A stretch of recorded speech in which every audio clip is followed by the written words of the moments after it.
ಪಿತನ ಸುತನ ಮತ್ತು ಪವಿತ್ರಾತ್ಮರ ನಾಮದಲ್ಲಿ ಆಮೆನ್.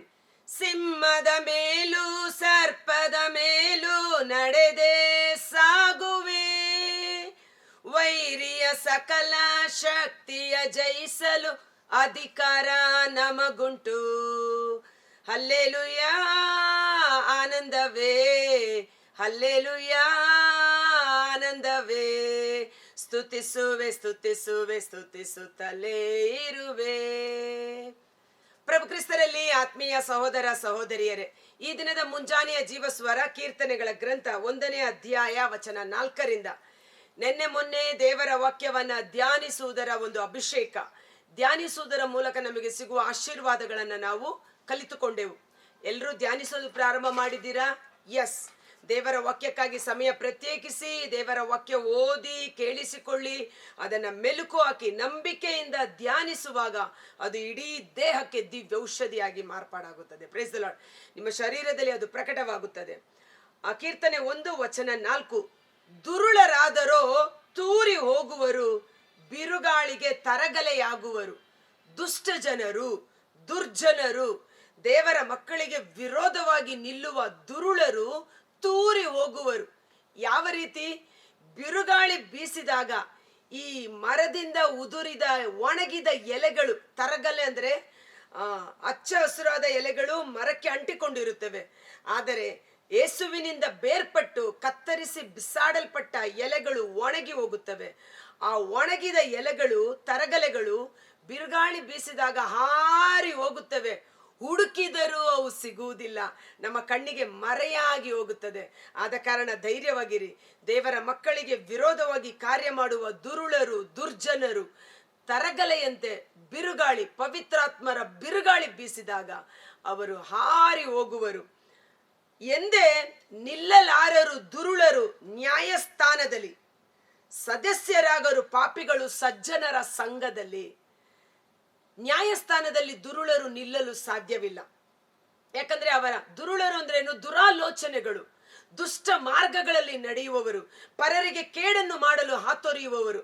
ಅದಕ್ಕಾಗಿ ಕೀರ್ತನೆ 1ರಲ್ಲಿ ನಾವು ಧ್ಯಾನಿಸಿದೆವು, ಪಾಪಾತ್ಮರ ಪಥದಲ್ಲಿ ಕಾಲೂರಬೇಡ, ದುರ್ಜನರ ಆಲೋಚನೆಯಂತೆ ನಡೆಯಬೇಡ, ಧರ್ಮನಿಂದಕರ ಕೂಟದಲ್ಲಿ ಕೂರಬೇಡ. ಯಾತಕ್ಕಾಗಿ? ದುರುಳರು, ದುರಾಲೋಚನೆ ಮಾಡುವವರಿಗೆ ನಡೆಯುವ ವಿಷಯ ಇದಾಗಿದೆ. ಅವರು ನ್ಯಾಯಸ್ಥಾನದಲ್ಲಿ ನಿಲ್ಲಲು ಅವರಿಗೆ ಸಾಧ್ಯವಿಲ್ಲ. ಹೇಗೆ ಸೂಸನ್ನಳ ಗ್ರಂಥದಲ್ಲಿ ಸೂಸನ್ನಳು ಪರಿಶುದ್ಧಳು, ದೈವ ಭಯಭಕ್ತಿ ಉಳ್ಳವಳು, ಗಂಡನಿಗೆ ಮೆಚ್ಚುಗೆಯಾದ ರೀತಿಯಲ್ಲಿ ಜೀವಿಸುತ್ತಿದ್ದಂಥ ಸೂಸನ್ನಳು, ಅವಳ ವಿರುದ್ಧ 2 ಅಧಿಕಾರಿಗಳಿಗೆ ವ್ಯಭಿಚಾರದ ವ್ಯಾಮೋಹ ಉಂಟಾಗಿ ಆಕೆಯನ್ನು ಆ ಪಾಪಕ್ಕೆ ಸೆಳೆಯಲು ಪ್ರಯತ್ನಿಸುವಾಗ ಅವಳು ಅದಕ್ಕೆ ಒಪ್ಪದೆ ಪ್ರತಿಭಟಿಸಿದ ಕಾರಣ ಆ 2 ಅಧಿಕಾರಿಗಳು ಸೂಸನ್ನಳ ಮೇಲೆ ಇಲ್ಲಸಲ್ಲದ ಸುಳ್ಳು ಆರೋಪಗಳನ್ನು ಹೊರಿಸಿ, ಈಕೆ ಯಜಮಾನನಿಗೆ ದ್ರೋಹ ಮಾಡಿ, ಗಂಡನಿಗೆ ದ್ರೋಹ ಮಾಡಿ ನಮ್ಮೊಟ್ಟಿಗೆ ವ್ಯಭಿಚಾರದ ಪಾಪ ಮಾಡಿದಳು ಎಂದು ಆಕೆಯನ್ನು ಬಹಿರಂಗವಾಗಿ ನಿಲ್ಲಿಸುತ್ತಾರೆ. ಆದರೆ ದುರುಳರು ನ್ಯಾಯಸ್ಥಾನದಲ್ಲಿ ನಿಲ್ಲಲಾರರು. ಅವರ ಸುಳ್ಳು ಮಾತುಗಳಿಗೆ ನಾಶನ ಕಾದಿದೆ. ಸದ್ಯಕ್ಕೆ ಅದು ಮಿಂಚಿತಾದರೂ ಸುಳ್ಳಿಗೆ ಸ್ಥಾನವಿಲ್ಲ. ಆ ಸಮಯದಲ್ಲಿ ಇನ್ನೇನು ಸೂಸನ್ನಳ ಪರವಾಗಿ ತೀರ್ಪು ಕೊಡಬೇಕು. ದೇವರಿಂದ ಕಳುಹಿಸಲ್ಪಟ್ಟ ದೇವದಾಸನಾದ ದಾನಿಯೇಲ ಪ್ರವಾದಿ, ಪವಿತ್ರಾತ್ಮ ಭರಿತನು, ದೈವಿಕ ಜ್ಞಾನದಿಂದ ಅಭಿಷಕ್ತನಾದ ದಾನಿಯೇಲನು ಬಂದು ಹೇಳುತ್ತಾನೆ, ಈ ಒಂದು ನಿರಪರಾಧಿ ಹೆಂಗಸಿನ ರಕ್ತಪಾತಕ್ಕೆ ನಾನು ಹೊಣೆಯಾಗುವುದಿಲ್ಲ, ಯಾಕೆಂದರೆ ಈಕೆ ಪಾಪ ಮಾಡಿಲ್ಲ ಅನ್ನುವುದಾಗಿ. ದಾನಿಯೇಲನು ದೇವರ ಜ್ಞಾನದಿಂದ ತುಂಬಿದವನಾಗಿ ಆ 2 ಕುತಂತ್ರ, ಕುಚೋದ್ಯ, ದುಷ್ಟ ಜನರು, ಆ ದುಷ್ಟ ಅಧಿಕಾರಿಗಳ ಕುತಂತ್ರವನ್ನ ಬಹಿರಂಗ ಮಾಡುತ್ತಾನೆ. ಯಾವ ಮರದಡಿ ನೀವು ಈಕೆಯೊಟ್ಟಿಗೆ ವ್ಯಭಿಚಾರ ಮಾಡಿದ್ದೀರಿ ಅನ್ನುವಾಗ ಒಬ್ಬ ಒಂದು ಮರ ಹೇಳ್ತಾನೆ, ಇನ್ನೊಬ್ಬ ಇನ್ನೊಂದು ಮರ ಹೇಳ್ತಾನೆ. ಸುಳ್ಳು ಹೇಳುವಾಗ ಅವರು ಅನೇಕ ಸುಳ್ಳುಗಳನ್ನು ಹೇಳಿ ಸಿಕ್ಕಿ ಹಾಕಿಕೊಳ್ಳುತ್ತಾರೆ. ಆಗ ದುಷ್ಟರೇ, ನಿಮಗಾಗಿ ಗಲ್ಲು ಶಿಕ್ಷೆ ಸಿದ್ಧವಾಗಿದೆ ಎಂದು ನ್ಯಾಯಸ್ಥಾನದಲ್ಲಿ ದುರುಳರು ನಿಲ್ಲಲಾಗದೆ ಅವಸಾನ ಅವರು ನಾಶನವನ್ನ ಪಡೆದುಕೊಳ್ಳುತ್ತಾರೆ. ಆದ್ದರಿಂದ ಧೈರ್ಯವಿರಿ. ಸಜ್ಜನರ ಸಂಘದಲ್ಲಿ ಪಾಪಿಗಳು ಕೂತುಕೊಳ್ಳಲು ಸಾಧ್ಯವಿಲ್ಲ. ಅವರು ಮಿಂಗಲ್ ಆಗೋಕೆ ಸಾಧ್ಯವಿಲ್ಲ, ಸೇರೋದಕ್ಕೆ ಸಾಧ್ಯವಿಲ್ಲ. ಯಾಕಂದ್ರೆ ಅವರ ಮನಸ್ಸಿನ ಆಲೋಚನೆಗಳು, ಅವರ ದುಷ್ಟ ಮಾರ್ಗಗಳು ಸಜ್ಜನರ ಜೊತೆ ಪ್ರಯಾಣ ಮಾಡಲು ಅವರನ್ನ ಬಿಡುವುದಿಲ್ಲ, ಬೇರ್ಪಡಿಸುತ್ತಾರೆ ದೇವರು ಎಂಬುದಾಗಿ. ಸಜ್ಜನರ 6ನೇ ವಚನ, ಸಜ್ಜನರ ಮಾರ್ಗಕ್ಕಿದೆ ಪ್ರಭುವಿನ ಪಾಲನೆ. ಸತ್ಯದ ಸನ್ಮಾರ್ಗದಲ್ಲಿ ನಡೆಯುವವರು, ಅವರಿಗೆ ದೇವರೇ ಮಾರ್ಗದರ್ಶನವನ್ನ ತೋರುತ್ತಾರೆ. ನೀತಿವಂತನು 7 ಸಾರಿ ನೆಲಕ್ಕೆ ಬಿದ್ದರು ಸರ್ವಶಕ್ತನಾದ ದೇವರು ಅವನನ್ನು ಮತ್ತೆ ಎತ್ತಿ ನಿಲ್ಲಿಸಲು ಶಕ್ತರಾಗಿದ್ದಾರೆ. ಆಮೇನ್. ನನ್ನ ಯೇಸು ನನ್ನ ರಕ್ಷಕ. ನಾವು ಸಜ್ಜನರು, ನಾವು ನೀತಿವಂತರು. ನಮ್ಮ ಸ್ವಂತ ಸತ್ಕಾರ್ಯಗಳಿಂದಲ್ಲ, ಪ್ರಭು ಯೇಸುವಿನ ಶಿಲುಬೆ ಮರಣ ಪುನರುತ್ಥಾನದ ಶಕ್ತಿಯಿಂದ, ಪ್ರಭು ಯೇಸುವಿನ ರಕ್ತದಿಂದ ಕ್ರಯಕ್ಕೆ ಕೊಳ್ಳಲ್ಪಟ್ಟ ನಾವು ದೇವರ ಸನ್ನಿಧಾನದಲ್ಲಿ ನೀತಿವಂತರು, ಸಜ್ಜನರು ಎಂದು ಎಣಿಕೆ ಮಾಡಲ್ಪಟ್ಟಿದ್ದೇವೆ. ಆಮೇನ್. ಸಜ್ಜನರ ಮಾರ್ಗಕ್ಕಿದೆ ಪ್ರಭುವಿನ ಪಾಲನೆ. ಅಂದರೇನು? ಸಜ್ಜನರನ್ನು ದೇವರೇ ಮಾರ್ಗದರ್ಶನ ಮಾಡಿ ಅವರನ್ನು ಸುರಕ್ಷಿತವಾದ ಹಾದಿಯಲ್ಲಿ ಮುನ್ನಡೆಸಿಕೊಂಡು ಹೋಗುತ್ತಾರೆ. ಅವರು ಬಿದ್ದರೂ ದೇವರು ಮತ್ತೆ ಅವರನ್ನು ಎತ್ತಿ ನಿಲ್ಲಿಸುತ್ತಾರೆ. ಕಾರಣ ಅವರು ಆಶ್ರಯಿಸಿಕೊಂಡಿರುವ ದೇವರು ದೊಡ್ಡವರು. ದುರ್ಜನರ ಮಾರ್ಗಕ್ಕಿದೆ ಸಂಪೂರ್ಣ ವಿನಾಶನ. ದುರ್ಜನರ ಆಲೋಚನೆಗಳು ದುರ್ಜನರ ಮಾರ್ಗಕ್ಕೆ ನಾಶನ ಕಟ್ಟಿಟ್ಟ ಬುತ್ತಿ. ಆದ್ದರಿಂದ ಸಜ್ಜನರು ನೀತಿವಂತರು ದೇವರ ಮಕ್ಕಳಾದ ನಾವು ಧೈರ್ಯದಿಂದಿರೋಣ. ಕರ್ತನಾದ ಯೇಸುವೇ, ಮುಂಜಾನೆ ಜೀವ ಸ್ವರವನ್ನು ಆಲಿಸುತ್ತಿರುವ ಪ್ರತಿಯೊಬ್ಬ ಸಹೋದರ ಸಹೋದರಿ ಅವರ ಕುಟುಂಬಗಳನ್ನು ನಿಮ್ಮ ಕರಗಳಿಗೆ ಸಮರ್ಪಿಸುತ್ತೇನೆ. ದುರುಳರು, ದುಷ್ಟ ಆಲೋಚನೆಯನ್ನು ಮಾಡುವವರು, ದುಷ್ಟ ಮಾರ್ಗದಲ್ಲಿ ನಡೆಯುವವರು ತರಗಲೆಯಂತೆ ಬಿರುಗಾಳಿಗೆ ಹಾರಿ ಹೋಗುವರು. ದುರ್ಜನರ ಮಾರ್ಗಕ್ಕೆ ಸಂಪೂರ್ಣ ನಾಶನ ಕಾದಿದೆ. ಆದರೆ ನೀತಿವಂತರಿಗೆ, ಸಜ್ಜನರಿಗೆ ಅವರ ಮಾರ್ಗಕ್ಕೆ ಪ್ರಭುವಿನ ಪಾಲನೆ ಇದೆ. ಮೊರ್ದೆಕೈ ನೀತಿವಂತನಾಗಿದ್ದ ಕಾರಣ ಅವನ ವಿರುದ್ಧವಾಗಿ ಎದ್ದು ನಿಂತ ದುಷ್ಟ ಆಲೋಚನೆಯನ್ನು ಮಾಡುವ ಹಾಮಾನ ತಾನು ಮಾಡಿದ ನೇಣುಗಂಬಕ್ಕೆ ತಾನೇ ಸಾಯುವಂತೆ ಆ ದುರ್ಜನರ ಆಲೋಚನೆಗೆ ಸಂಪೂರ್ಣ ನಾಶನ. ಆದರೆ ಮೊರ್ದೆಕೈ ಸಜ್ಜನನಾಗಿದ್ದ ಕಾರಣ ಅವನ ಮಾರ್ಗವನ್ನು ಸರಿಯಾದ ರೀತಿಯಲ್ಲಿ ದೇವರು ಮುನ್ನಡೆಸಿ ಇಡೀ ಜನಾಂಗವನ್ನ ಸಂರಕ್ಷಣೆ ಮಾಡಿದರು.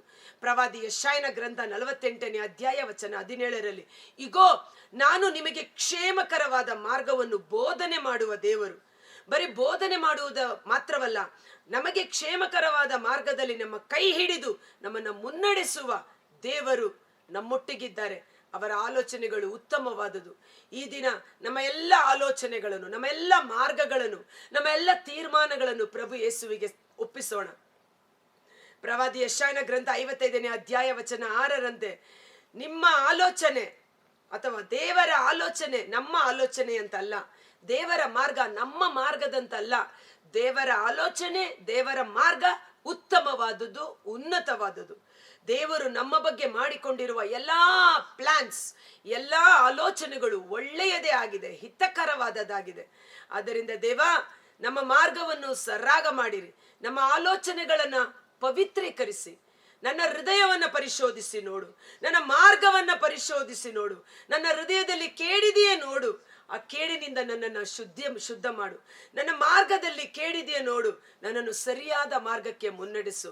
ಬಿಳಾಮನು ದಾರಿ ತಪ್ಪಿ ಹೋಗುವ ಸಮಯದಲ್ಲಿ ಕತ್ತೆಯ ಮೂಲಕ ಮಾತನಾಡಿಸಿ ದೇವದೂತನು ಅವರನ್ನು ಸರಿಯಾದ ದಾರಿಯಲ್ಲಿ ಮುನ್ನಡೆಸಿದ ರೀತಿಯಲ್ಲಿ ನಮ್ಮ ಮಾರ್ಗದಲ್ಲಿ ತಪ್ಪಿದ್ದರೆ ನಮ್ಮನ್ನು ಸರಿಯಾದ ದಾರಿಯಲ್ಲಿ ಮುನ್ನಡೆಸಿರಿ. ಯೋಹನ 16:13ರಲ್ಲಿ, ಪರಿಶುದ್ಧಾತ್ಮರು ನಿಮ್ಮಲ್ಲಿ ಬರುವಾಗ ಅವರು ಸತ್ಯದ ಸನ್ಮಾರ್ಗದಲ್ಲಿ ಮುನ್ನಡೆಸುವರು.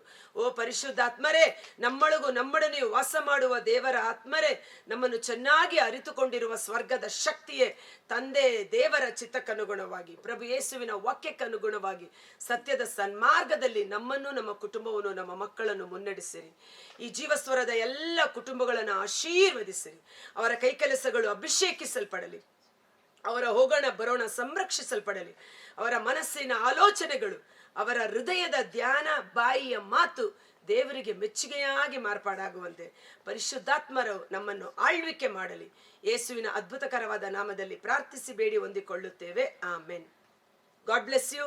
ಈ ವಿಡಿಯೋ ಲಿಂಕನ್ನು ಪರರಿಗೂ ಶೇರ್ ಮಾಡಿ ಆಶೀರ್ವಾದವನ್ನು ಹೊಂದಿಕೊಳ್ಳಿ. ದೇವರ ಮಕ್ಕಳಿಗೆ, ಸಜ್ಜನರ ಮಾರ್ಗಕ್ಕಿದೆ ಪ್ರಭುವಿನ ಪಾಲನೆ. ನಿಮ್ಮ ಮಾರ್ಗಗಳನ್ನು ದೇವರಿಗೆ ಒಪ್ಪಿಸಿ, ದೇವರು ನಮ್ಮೊಂದಿಗಿದ್ದು ನಮ್ಮನ್ನು ಸತ್ಯದ ಸನ್ಮಾರ್ಗದಲ್ಲಿ ಮುನ್ನಡೆಸುತ್ತಾರೆ. ನಮಗೆ ವಿರೋಧವಾಗಿ ಉಪಯೋಗಿಸುವ ಶತ್ರುವಿನ ಎಲ್ಲ ಆಯುಧಗಳು ಯೇಸುವಿನ ನಾಮದಲ್ಲಿ ನಿಷ್ಕ್ರಿಯವಾಗಲಿ. ಆಮೆನ್. Thank you.